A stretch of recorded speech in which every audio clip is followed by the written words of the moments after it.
नमस्कार दोस्तों, आज का जो हमारा टॉपिक रहेगा, वो रहेगा 7 घोड़ों वाली पेंटिंग। देखिए, बहुत ही ज़्यादा कन्फ्यूज़न हो रखा है लोगों को कि 7 घोड़ों की पेंटिंग कहाँ लगाएँ? कोई बताता है जी नॉर्थ ई ईस्ट में लगा दीजिए, कोई बताता है वेस्ट में लगा दीजिए। सबसे ज़्यादा प्रचलन है नॉर्थ वेस्ट का, कुछ लोग साउथ में लगवा रहे हैं। देखिए, सबसे पहले हमें समझने की ज़रूरत होगी कि घोड़े आखिर प्रतीक किस चीज़ का हैं? मेनली जो नॉर्थ वेस्ट में जो लोग लगवाते हैं, उनका मानना ये है कि लाल किताब में कहा गया है कि घोड़े जो चंद्रमा का प्रतीक हैं। देखिए, घोड़े चंद्रमा का प्रतीक कैसे हो सकते हैं जी? घोड़े ऊर्जा का प्रतीक हैं और जो 7 घोड़े होते हैं, वो सूर्य के रथ में जुड़े होते हैं। तो अगर आप नॉर्थ वेस्ट में सूर्य के प्रतीक चिन्ह को जो कि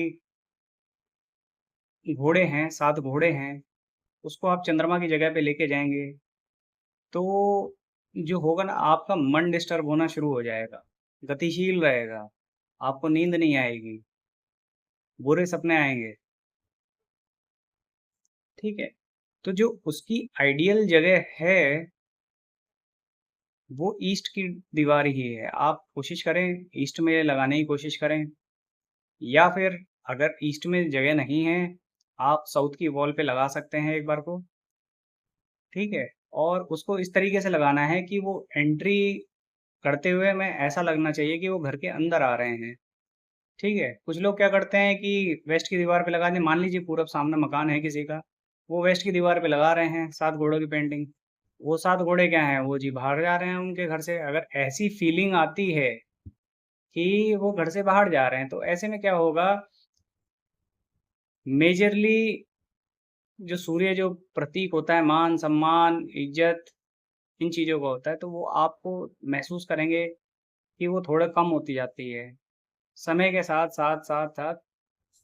सूर्य मेनली गवर्नमेंट जॉब का भी कारक होता है, तो जो लोग भी तैयारी में हैं, उनको क्या करना चाहिए 7 घोड़ों की तस्वीर, उसमें पीछे की तरफ सूरज उगा हुआ हो, इस तरीके की पेंटिंग अपनी ईस्ट वॉल पे लगाएँ, पढ़ाई करें और पढ़ाई करते रहें, कोई दिक्कत नहीं है उससे, ठीक है ना? बाकी और किसी डायरेक्शन में कोई भी बता रहा है, आप उनसे पूछिए तो सही, क्या कारण है? देखिए, मुझे नहीं पता कि किन लोगों ने लाल किताब लिखी है और ये किस तरीके का प्रचार वो तो एक तरीके से आप लाल किताब वालों से किसी से बात भी करेंगे तो वो ये बताएँगे कि आपको अपने उपाय तो करने ही हैं, पड़ोसी के उपाय भी करने हैं, रिश्तेदारों के उपाय भी करने हैं। ये पता नहीं किस तरीके का काम है कि भाई रोटी तो मैं खाऊँगा पर मुझे पड़ोसी को भी खिलानी है, औरों को भी खिलानी है। भाई क्यों खिलानी है? उनके उपाय मुझे क्यों करने हैं? मेरी कुंडली, मेरा भविष्य, मैं दूसरों के लिए क्यों करूँ फिर उस चीज़ को? हाँ, परोपकार की भावना से आप कर सकते हैं कि किसी के लिए कुछ भी करिए, वो चीज़ अलग है। पर उपाय के तौर पे ये चीज़ें मैंने नहीं समझी कि भाई ऐसा भी कहीं ज्योतिष में होता है और ये तो नासमझी वाली बात हो जाएगी कि नॉर्थ वेस्ट में घोड़े लगाइए, सफ़ेद घोड़े जी चंद्रमा का प्रतीक होते हैं। देखिए हर सफ़ेद चीज़ चंद्रमा का प्रतीक नहीं होती है, ठीक है? सफ़ेद मिठाई होगी, जैसे सफ़ेद मिठाई है, बर्फ़ी है, वो चंद्रमा का प्रतीक नहीं है, वो शुक्र का प्रतीक है, क्योंकि वो मीठा है और सफ़ेद भी है। चंद्रमा का प्रतीक जो होता है, वो दूध होता है, पानी होता है।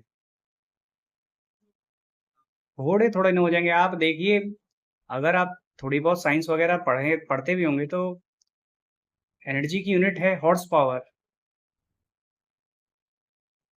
ठीक है?